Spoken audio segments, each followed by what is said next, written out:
എത്ര തവണ നിങ്ങൾ എന്നെ പിഴച്ചവളെന്ന് വിളിച്ച് മുദ്ര കുത്തിയിട്ടുണ്ട്. ആ വീട്ടിൽ നിങ്ങളുടെ ഭാര്യയായി ജീവിക്കുമ്പോഴും നിങ്ങളുടെ മനസ്സിൽ ഞാനൊരു ജോലിക്കാരിയായിരുന്നു. അല്ല, അതിനേക്കാൾ താഴെ. പറയുമ്പോൾ അനുവിൻ്റെ തൊണ്ട ഇടറുന്നുണ്ടായിരുന്നു. അവളുടെ ഉള്ളിലുള്ള സങ്കടങ്ങൾ അറിയാതെ പുറത്തു വന്നു. കണ്ണുകൾ നിറഞ്ഞു, ശബ്ദമിടറി.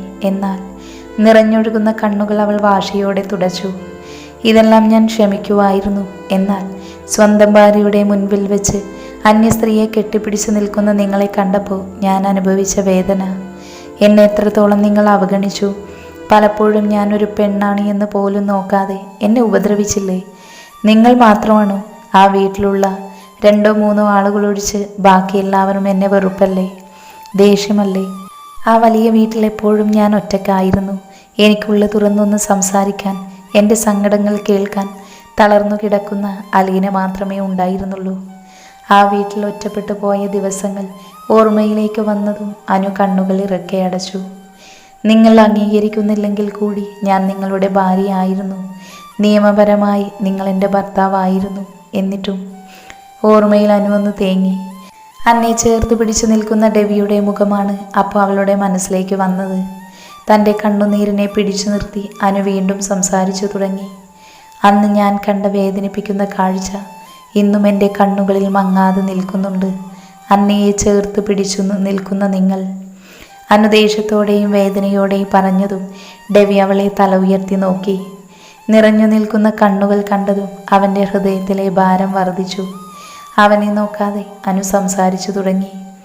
ഓർമ്മയുണ്ടോ എൻ്റെ മുൻപിൽ വെച്ച് നിങ്ങൾ അന്നയെ ചേർത്ത് പിടിച്ചതും അവളോടൊപ്പം പുറത്തു പോയതും? അന്ന് ഞാൻ തിരിച്ചറിഞ്ഞു നിങ്ങൾക്ക് എൻ്റെ മനസ്സിൽ എത്രത്തോളം സ്ഥാനമുണ്ടെന്ന്. അതുകൊണ്ടാണല്ലോ ആ കാഴ്ച എന്നെ അത്രത്തോളം വേദനിപ്പിച്ചത്. അന്നത്തെ ഓർമ്മകൾ മനസ്സിലേക്ക് വന്നതും ആ സാഹചര്യങ്ങളിൽ സഞ്ചരിക്കുന്നത് പോലെ അനുവിന് തോന്നി. കണ്ണുകൾ വീണ്ടും നിറഞ്ഞൊഴുകിക്കൊണ്ടിരുന്നു.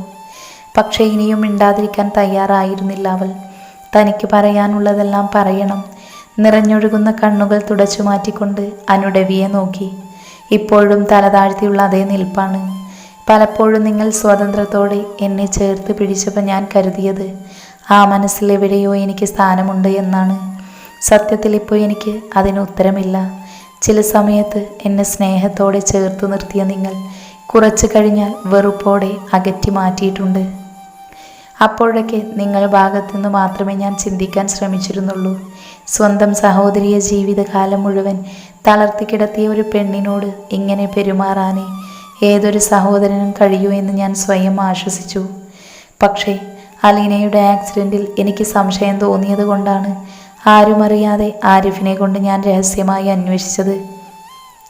എന്നാൽ അവിടെയും എനിക്ക് പരീക്ഷണങ്ങളായിരുന്നു. എല്ലാ എവിഡൻസും കിട്ടിയിട്ടുണ്ടെന്നും അത് തരാൻ എന്നെ കാണാൻ വരുമെന്നും ആര് പറഞ്ഞിരുന്നു. എന്നാൽ അതിനിടയിലാണ് വിവാഹം കൂടാൻ പോകേണ്ടി വന്നത്. അന്ന് നിങ്ങളോടുള്ള എൻ്റെ പ്രണയം ഞാൻ പോലും അറിയാതെ പരിധി വിട്ടിരുന്നു.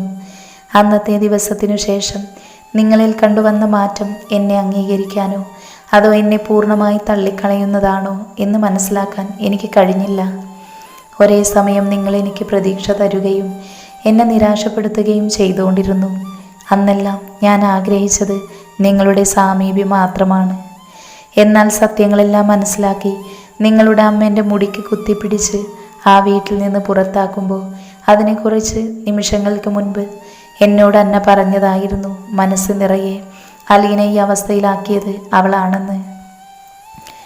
അപ്പോഴും സത്യങ്ങളൊന്നും എനിക്ക് വ്യക്തമായിരുന്നില്ല. പക്ഷേ എൻ്റെ കാറിടിച്ച ആഘാതത്തിലല്ല അലീനയുടെ തലയിൽ ഇത്രയും വലിയ മുറിവുണ്ടായത് എന്ന് എനിക്കുറപ്പായിരുന്നു. ഇപ്പോൾ അത് ചെയ്ത ആൾ തന്നെ ഏറ്റു പറയുകയും ചെയ്തു. എന്നാൽ ആ സമയം സത്യങ്ങളൊന്നും വിളിച്ചു പറയാൻ പറ്റിയ അവസ്ഥയിലായിരുന്നില്ല. പറഞ്ഞിരുന്നെങ്കിൽ എന്നെ ആരും വിശ്വസിക്കുമായിരുന്നില്ല. മുഖം തിരിച്ചു നിൽക്കുന്ന വല്യപ്പച്ചനും ചെറിയ മമ്മിയും ലിസ ചേച്ചിയുമെല്ലാം എന്നെ തെറ്റിദ്ധരിച്ചിരിക്കുകയാണ് എന്ന് എനിക്കുറപ്പായി. അപ്പോഴും ഞാൻ ആഗ്രഹിച്ചത് നിങ്ങളൊന്ന് വന്ന് എന്നെ ചേർത്ത് പിടിച്ചിരുന്നെങ്കിൽ എന്നായിരുന്നു.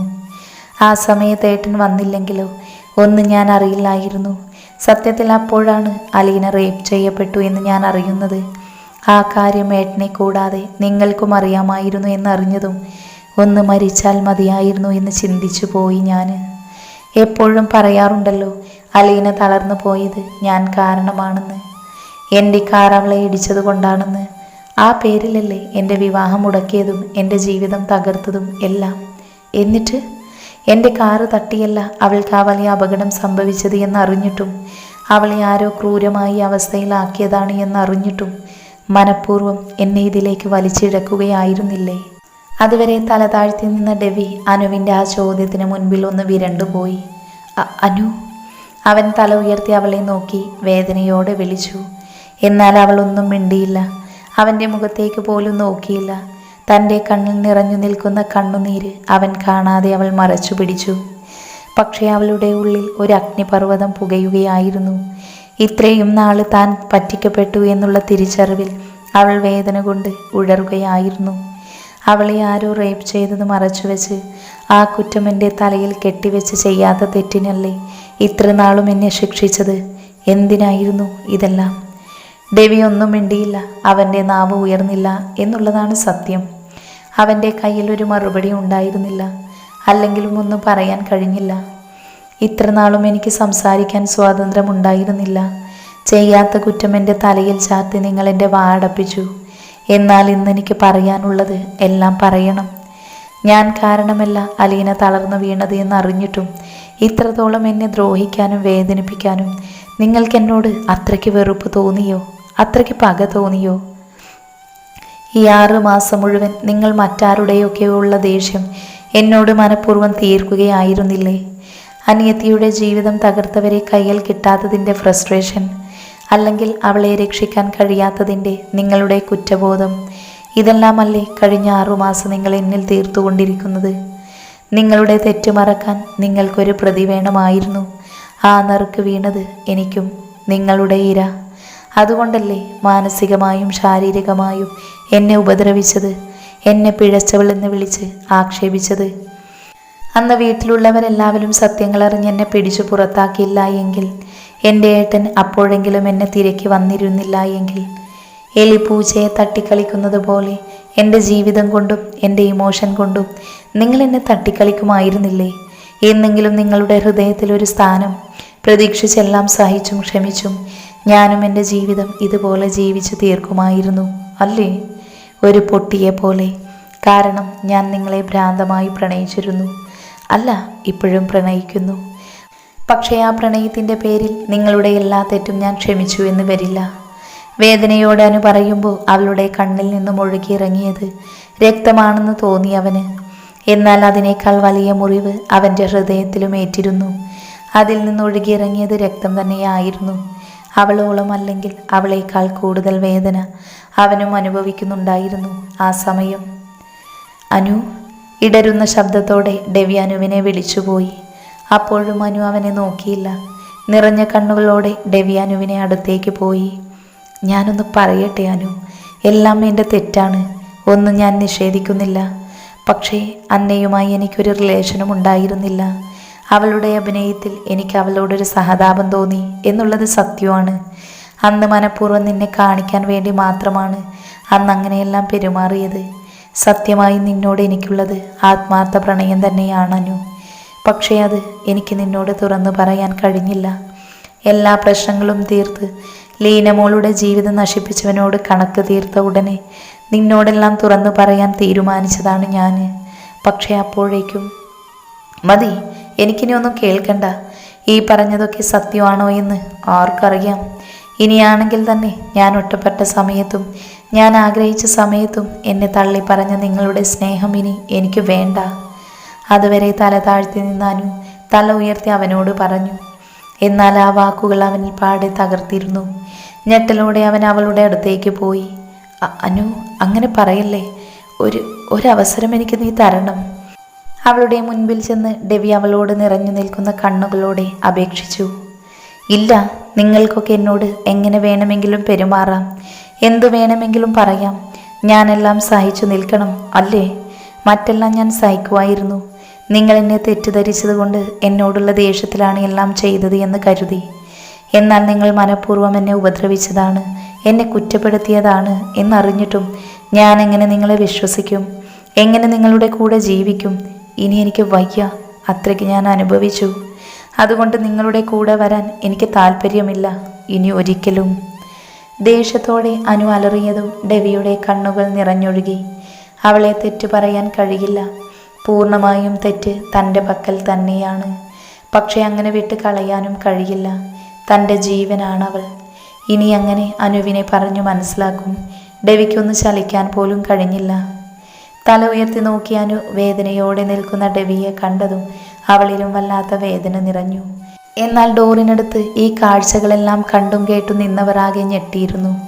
കുറ്റബോധത്തോടെ തല താഴ്ത്തി നിൽക്കുന്ന ഡെവിയെയും അവനെ നോക്കി ദേഷ്യത്തോടെ എന്നാൽ വേദനയോടെ നിൽക്കുന്ന അനുവിനെയും കണ്ട് ആകെ സ്തംഭിച്ച് നിൽക്കുവായിരുന്നു വല്യപ്പച്ചനും മാധവും, ടോണിയും റോണിയും. ഡെവി അനുവിനോട് സംസാരിച്ചതും അതിനവൾ കൊടുത്ത മറുപടിയുമെല്ലാം അവരെല്ലാം കേട്ടിരുന്നു. ഒരു വേള എല്ലാത്തിനും കൂട്ടുനിന്നത് ഓർത്ത് ടോണിക്കും റോണിക്കും കുറ്റബോധത്തോടെ തല താഴ്ത്തി. എന്നാൽ അനുവിനോട് സഹതാപം തോന്നിയിട്ടും അവൻ ചെയ്യുന്നതെല്ലാം തെറ്റാണ് എന്നറിഞ്ഞിട്ടും കർക്കശമായി എതിർത്തു നിന്ന് അവനോട് സംസാരിക്കാൻ തനിക്ക് കഴിയാത്തതിൻ്റെ പേരിൽ ആദത്തിനും കുറ്റബോധം തോന്നി. താൻ അവനെല്ലാം പറഞ്ഞു തിരുത്താനും വിലക്കാനും ശ്രമിച്ചപ്പോഴേക്കും എല്ലാം കൈവിട്ടു പോയിരുന്നു. ആദം വേദനയോടെ ഓർത്തു.